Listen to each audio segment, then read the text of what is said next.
जय हिंद दोस्तों, बहुत बहुत स्वागत करती हूँ आपका आपके ही कार्यक्रम में, जिसका नाम है कुछ भीगे पन्ने फ्रॉम यादों की किताब। और मैं आपकी फेवरेट आरजे नौमिता, जो हर बार लेकर आती है एक नई कहानी। और इस बार की कहानी का नाम है आवरण, जिसे लिखा है डॉक्टर श्याम नारायण कुंदन जी ने। तो आइए दोस्तों, शुरू करते हैं इसे। ऋतु या ऋतुंभरा, हाँ यही नाम है उसका। एक लंबे समय के बाद संतोष बाबू इस नाम को लेकर काफी जद्दोजहद से गुजर रहे थे। अपनी स्मृति के गहरे खाई में झांक झांक कर वे इस नाम को एक शरीर प्रदान करने की कोशिश कर रहे थे। लंबा कद, सांवला रंग, चौड़ा ललाट, बड़ी बड़ी आंखें, यही कुल जमा पूंजी बची थी संतोष बाबू के स्मृति के खजाने में ऋतु या ऋतुंभरा के लिए। और यह भी कि वह कॉलेज में उनकी जूनियर थी। बहुत कम बोलती थी, वह भी किन्हीं खास लोगों से ही। संतोष बाबू उन्हीं खास लोगों में से एक थे। उन्हें याद है वह कभी कभी दबे जबान से उन्हें भैया कहकर बुलाती थी। पर वहाँ जहाँ संतोष बाबू किसी के साथ होते, जब वे अकेले होते, तो वह कुछ भी नहीं कहती, सिर्फ चुप रहती। तब तक जब तक कि संतोष बाबू उसे टोक नहीं देते। उन्हें यह बात भी अच्छी तरह याद है कि गंगा के घाटों पर बिना एक दूसरे से कुछ कहे बहते हुए पानी की धार को एक टक निहारा करते थे। पर यह संयोग ही था कि एमए करने के बाद वह कॉलेज छोड़कर चली गई। उसके कुछ दिन बाद उन्होंने सुना कि उसकी शादी हो गई। इलाहाबाद से चलकर वाराणसी तक जाने वाली काशी प्रयाग पैसेंजर ट्रेन के एक डिब्बे में बैठे संतोष बाबू सोच रहे थे। अगले स्टेशन पर उतरने वाले यात्रियों से पूरा का पूरा डिब्बा शोर शराबे से भरा हुआ था। बाहर जमीन भाग रही थी, खेत और पेड़ पौधे नाच रहे थे, मानो वे सभी वृत्त बनाने पर उतारू हों। यह सब कुछ आंखों का भ्रम है, इस बात को संतोष बाबू भली भांति जानते थे। पर वे उस क्षणिक परंतु वास्तविक भ्रम की उपस्थिति को किसी भी नजर से, किसी भी तरह से नजरअंदाज करने के पक्ष में बिल्कुल भी नहीं थे। उनका मानना था कि संसार में कुछ भी भ्रम या वास्तविक नहीं है। एक कोण से जो भ्रम है वह दूसरे नजरिए से वास्तविक। संतोष बाबू इलाहाबाद में हिंदी के प्रोफेसर थे।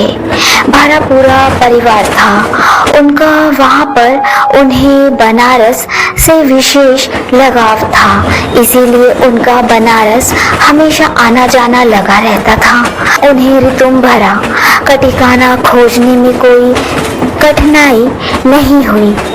स्टेशन पर उतरने के महज आधे घंटे के भीतर ही वे ऋतुंभरा के मकान के सामने खड़े थे। मकान बड़ा नहीं था, पर उसे किसी भी तरह छोटा भी नहीं कहा जा सकता था। संतोष बाबू चाहते तो एक झटके में आगे बढ़कर दरवाजे पर लगी कॉल बेल बजा सकते थे, पर पता नहीं क्यों उनका हाथ साथ नहीं दे रहा था। जैसे ही वे बेल बजाने के लिए अपना हाथ उठाते, कुछ सोचकर रुक जाते। ऋतुंभरा ऐसी होगी, वैसी होगी, नहीं, वह ठीक वैसी तो कदापि नहीं होगी जैसे 10 साल पहले दिखती थी। समय के साथ उसमें भी परिवर्तन अवश्य हुआ होगा।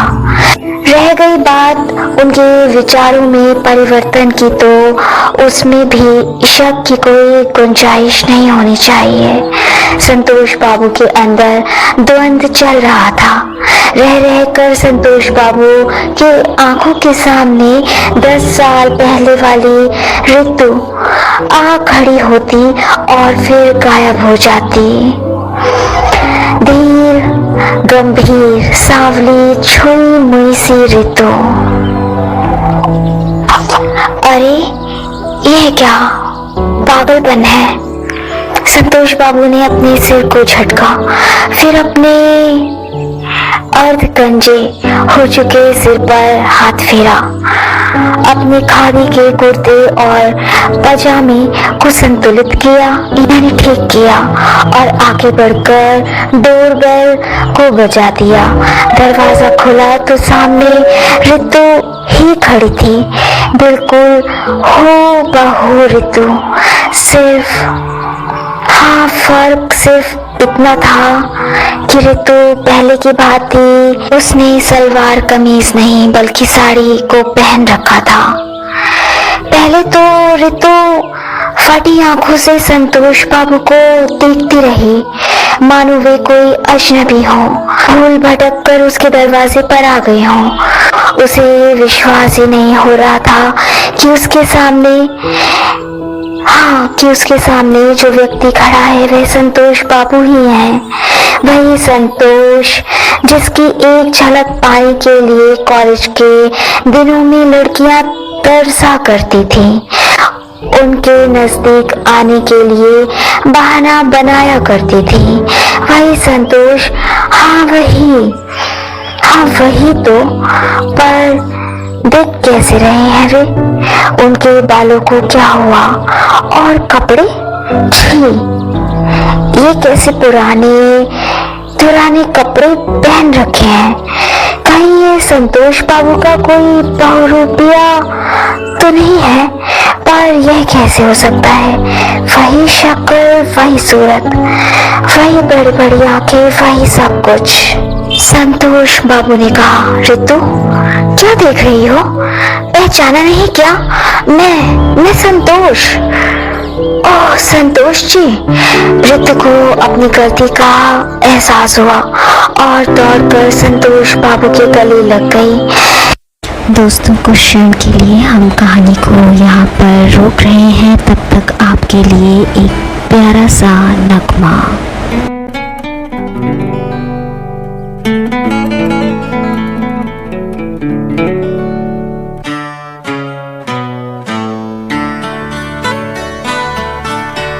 मैं और मेरी तन्हाई अक्सर ये बातें करते हैं, तुम होती तो कैसा होता, तुम ये कहती, तुम वो कहती, तुम इस बात पे हैरान होती, तुम उस बात पे कितनी हंसती, तुम होती तो ऐसा होता, तुम होती तो वैसा होता।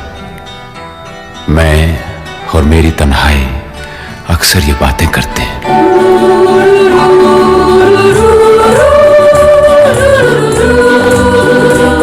जैसे वर्षा का बांध टूटकर, जैसे बांध टूट गया हो और ऋतुंभरा की आंखों से आंसुओं की धारा बह निकली। संतोष बाबू पत्थर की तरह बुत बने खड़े थे। उनकी समझ में नहीं आ रहा था कि वे क्या करें, क्या कहें। मकान एक छोटे से अहाते के अंदर बना था। इर्द गिर्द विभिन्न प्रकार के फूलों के गाछ भी लगे थे।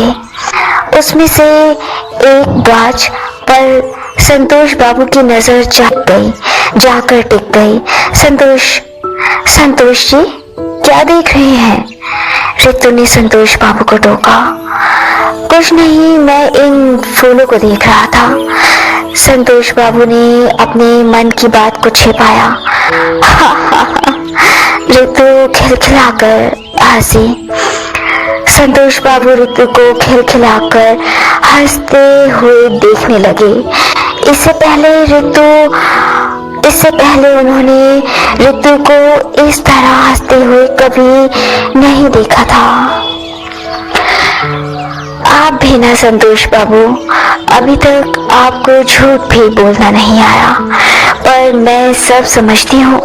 आप फूलों को नहीं बल्कि फूलों के उन कांटों को देख रहे थे जो उन्हें चारों ओर से घेर रखे हैं। सोच रहे थे कि इनके रहते तो इनके पास भगवान भी नहीं फटक सकते, आदमी की क्या बिसात। संतोष बाबू ने कहा। बिल्कुल गलत। तो फिर? रितु ने कहा। रितु, मैं सोच रहा था कि इन फूलों के कांटों की ही भांति हर सुंदर और बेशकीमती चीजों के लिए प्रकृति ने एक सुरक्षा कवच बना रखा है, ठीक वैसे ही जैसे मनुष्य के लिए परंपरा, संस्कार और धर्म। रितु ने संतोष बाबू के अधूरे वाक्य को पूरा किया। नहीं, बिल्कुल नहीं। परंपरा, संस्कार और धर्म जैसी शब्दावलियां मनुष्य ने इसे अपनी सुविधा के लिए बनाया है। सही मायने में मनुष्य के लिए जो सुरक्षा कवच प्रकृति ने, इस कुदरत ने उपहार रूप स्वरूप भेंट किया है, उसे मनुष्य ने अपने अहम के कारण आज तक समझा ही नहीं। ओहो बाबा, माना। अब अंदर चलिए। आज तो आप मेरे मेहमान हैं, बातें तो होती रहेंगी। रितु ने संतोष बाबू की अच्छी खातिरदारी की। घंटों तक उनमें बातें भी हुई। अपने कॉलेज के दिनों की बातों को याद करके वे हंसे भी। अब चलना चाहिए। रात्रि के ठीक 11 बजे कुर्सी से उठकर खड़े होते हुए संतोष बाबू बोले। कहाँ? रितु ने आश्चर्य व्यक्त किया। यही पास ही मेरे एक रिश्तेदार रहते हैं, उनके यहाँ ठहर जाऊंगा, फिर कल सुबह ही इलाहाबाद के लिए निकलना है। पर आप यहाँ भी तो ठहर सकते हैं। अरे नहीं, बेवजह तुम्हें परेशानी होगी। संतोष जी, हमें कोई परेशानी नहीं होगी। प्लीज रितु, आज मत रोको मुझे, फिर कभी आऊंगा तो रुकूंगा तुम्हारे पास, यह मेरा वादा है तुमसे। ठीक है, चलिए मैं आपको आगे तक छोड़ दूं। कुछ समय बाद वे दोनों मेन रोड पर थे। तब तक सड़क लगभग सुनसान हो चुकी थी। बस इक्का दुक्का गाड़ियां ही इधर उधर दिख जाती थी। कुछ रात्रिचर कुत्ते कॉलोनी की सड़कों पर एक दूसरे पर गुर्रा रहे थे, भौंक रहे थे। उनके पीछे काशी विश्वविद्यालय का विशाल प्रांगण फैला पड़ा था। सामने नववधू की तरह सजी धजी कॉलोनी थी। उनकी बाईं तरफ वाली सड़क कैंट के तरफ जाती थी और दाईं तरफ वाली सामने घाट की तरफ। तो कुछ देर यूं ही साथ चलने पर रितु ने टोका। तो क्या आपने अपने आप में खोए हुए संतोष बाबू चौंके। फिर दोबारा कब आना होगा? कह नहीं सकता। इतना कहकर संतोष बाबू ने रितु की तरफ देखा। रितु उस पर प्रकाश में बिल्कुल परी की तरह लग रही थी। दोनों कुछ दूर यूं ही साथ साथ चलते रहे। ना किसी ने कुछ कहा और ना कुछ पूछा। उस रास्ते पर पहले तो वे अनेकों बार गुजरते थे, पर तब और आज में एक लंबा फासला था। हम लोग जा कहाँ रहे हैं? संतोष बाबू ने चुप्पी तोड़ी। वही जहाँ हमें जाना चाहिए। रितु संतोष बाबू के प्रश्न पूछने के कुछ देर बाद बोली। शायद वह संतोष बाबू के उस प्रश्न का उत्तर देना जरूरी नहीं समझती थी, या वह कुछ और ही सोच रही थी। उस पल जिसकी खामोशी को वह तोड़ना नहीं चाहते थे। उन दोनों के बीच एक बार फिर मौन छा गया। एक ऐसा मौन जिसको वे दोनों ही पसंद नहीं कर रहे थे, पर एक अवरुद्ध था जो उन्हें रोक रहा था। वे कुछ कहना चाहते थे पर कह नहीं पा रहे थे। वर्षों की अकुलाहट से वे अंदर ही अंदर टूट रहे थे। गंगा की तरफ बढ़ते हुए रास्ते में ढाल था। जगह जगह सड़क के टूटे जाने से गड्ढे बन गए थे। रोशनी के अभाव में आगे का रास्ता खूब अंधेरे में छाया हुआ था। ओए, एकाएक संतोष बाबू कर रहा है। अरे संभल के संतोष बाबू, आगे रास्ता खराब है। शायद अंधेरे में संतोष बाबू का एक पैर गड्ढे में पड़ गया था। वे गिर ही पड़ते अगर ऋतुंभरा ने उनका एक हाथ थाम न लिया होता। अब वे ठीक थे और एक दूसरे का सहारा बने आगे बढ़ रहे थे। संतोष बाबू का हाथ ऋतुंभरा के बाएं हाथ में था।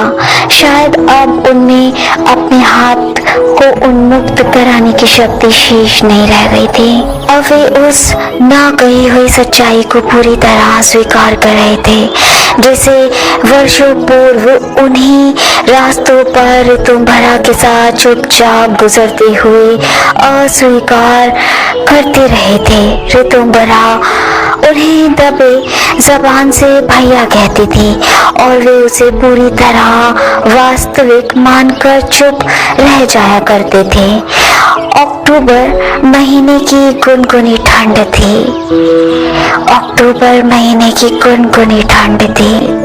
गंगा की तरफ यानी पूर्व दिशा से ठंडी हवा चल रही थी। ऊपर आकाश साफ था। अमावस्या का उत्तरार्ध होने के कारण चांद भी अभी उगा नहीं था, पर तब भी चटकीले तारों के प्रकाश में कुछ दूर तक अवश्य देखा जा सकता था। ढलान पर जगह जगह पीपल एवं बरगद के पेड़ थे। उस पर अपना डेरा जमाए कुछ पक्षी चहचहा रहे थे। कुछ जंगली जानवर भी अजीब अजीब सी आवाज निकाल रहे थे। डर रही हो? डरकर अपने और पास आती ऋतुंभरा से संतोष बाबू ने पूछा। ना नहीं तो।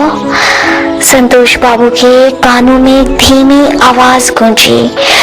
उन्होंने उसकी ओर देखा, पर उस पल उसका चेहरा उसके घुंघराले बालों में पूरी तरह से छिप चुका था। संतोष बाबू संभल के, रास्ता काफी खराब है। कभी संतोष बाबू रास्ते में चलते हुए डगमगाते तो वह कह उठती। ऋतुंभरा उनके बिल्कुल पास थी। उसके बालों की धीमी सुगंध हवा में चारों ओर फैल रही थी। संतोष बाबू भाव विभोर होकर आगे बढ़ रहे थे। पता नहीं क्यों उनका मन विचलित सा हो रहा था। कुछ ही देर में वे पवित्र गंगा के विशाल तट पर थे। गंगा की तरफ से आती हुई ठंडी हवा उनके बदन में सिहरन पैदा कर रही थी। वे वहीं एक जगह किनारे पर बैठ गए। दूर बाईं तरफ गंगा का अर्ध चंद्राकार किनारा और उसके ऊपर बसा हुआ बनारस शहर बड़ा अद्भुत लग रहा था। घाटों की टिमटिमाती रोशनियां गंगा की लहरों पर फैलकर तैरती हुई नजर आ रही थी। सामने घाट पर पंक्तिबद्ध नावों की कतार थी और अंधेरे में और नदी के पार घुप अंधेरे में डूबा हुआ रामनगर का किला अपनी विशालता के कारण साफ नजर आ रहा था। दाहिनी तरफ थोड़ी दूरी पर पीपे से बना हुआ पुल था जो सामने घाट को रामनगर से जोड़ देता था। शहर की बनावटी दुनिया से दूर प्रकृति के उस शांत वातावरण में रात काफी भली लग रही थी। लग रहा था कर्मों का बंधन वहां पहुंचकर खत्म हो गया है। जो कुछ शेष रह गया था वह सिर्फ और सिर्फ उसी पल का ही अंश हो।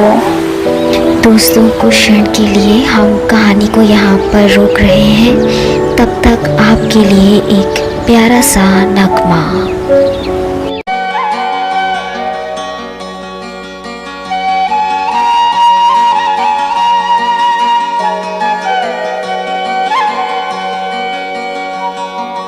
तेरे मेरे होठों पे मीठे मीठे गीत मितवा। अकेले हैं? संतोष बाबू ने ऋतुंभरा की ओर देखकर पूछा और एक छोटा सा कंकड़ बैठे बैठे नदी में उछाल दिया। झपक, एक हल्की आवाज हुई। नदी के जल में छोटी सी लहर भी बनी होगी, पर उसका केवल अनुमान भर लगाया जा सकता था। अंधेरे में उसको देख पाना संभव न था। बिल्कुल ऋतुंभरा की आवाज में कंपन था। वह संतोष बाबू के पास सटकर बैठी थी।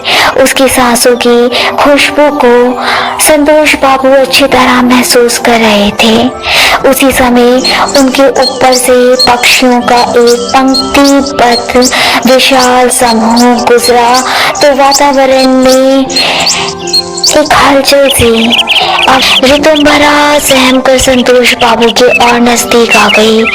इससे पहले कि वह कुछ समझ पाती, संतोष बाबू उठकर खड़े हो गए और हंसने लगे।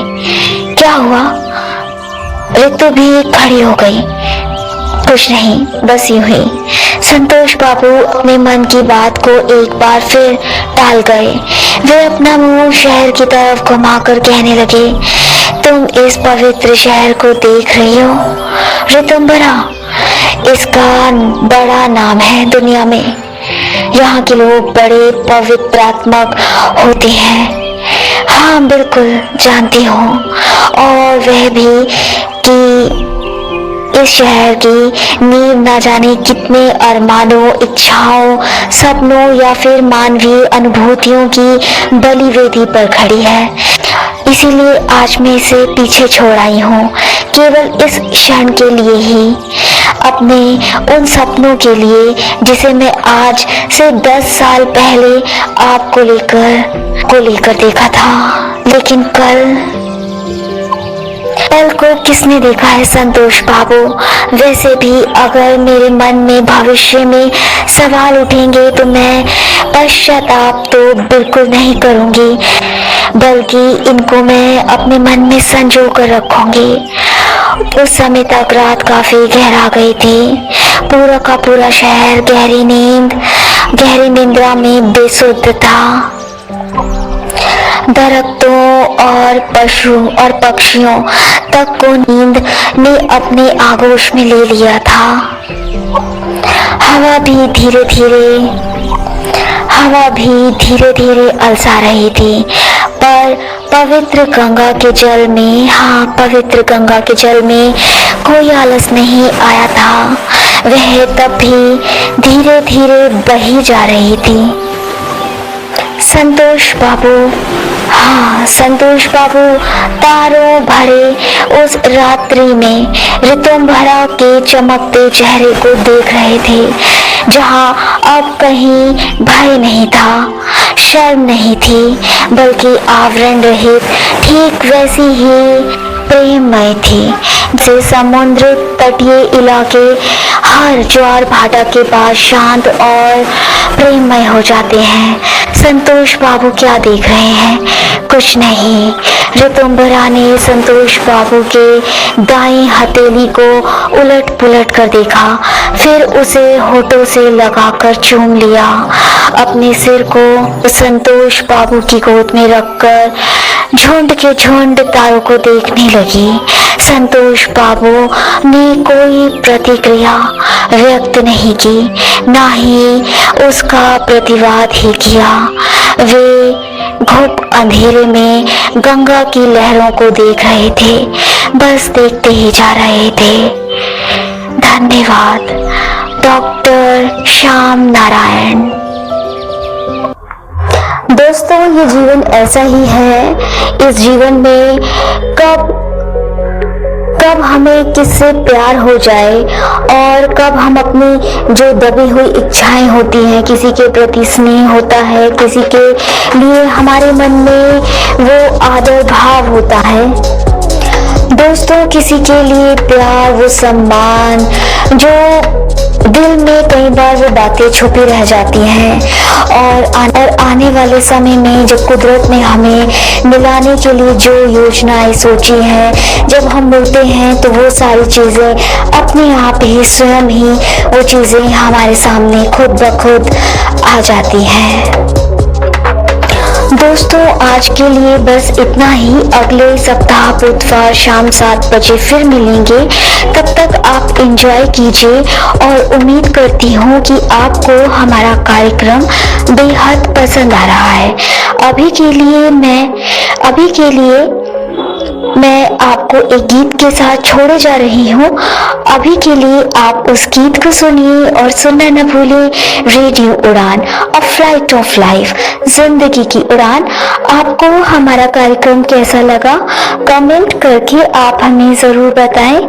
आप हमसे फेसबुक के माध्यम से, इंस्टाग्राम के माध्यम से और यूट्यूब के माध्यम से भी जुड़ सकते हैं और आप डायरेक्ट गूगल पे जाकर www.radioudan.com लिखकर लाइव भी सुन सकते हैं। आप हमें लाइव भी सुन सकते हैं। आप हमारे इस कार्यक्रम का पुनः प्रसारण यानी रिपीट टेलीकास्ट कुछ भीगे पन्ने फ्रॉम यादों की किताब का गुरुवार दोपहर 2 बजे भी सुन सकते हैं। अभी के लिए मैं यानी आपकी नौमिता आपसे विदा लेती हूँ। अपना ख्याल रखिए, स्वस्थ रहिए, सुरक्षित रहिए और सुनते रहिए रेडियो उड़ान, अ फ्लाइट ऑफ लाइफ, जिंदगी की उड़ान। एक उड़ान ऐसी जिसकी कोई सीमा नहीं होती। जय हिंद दोस्तों, जय हिंद।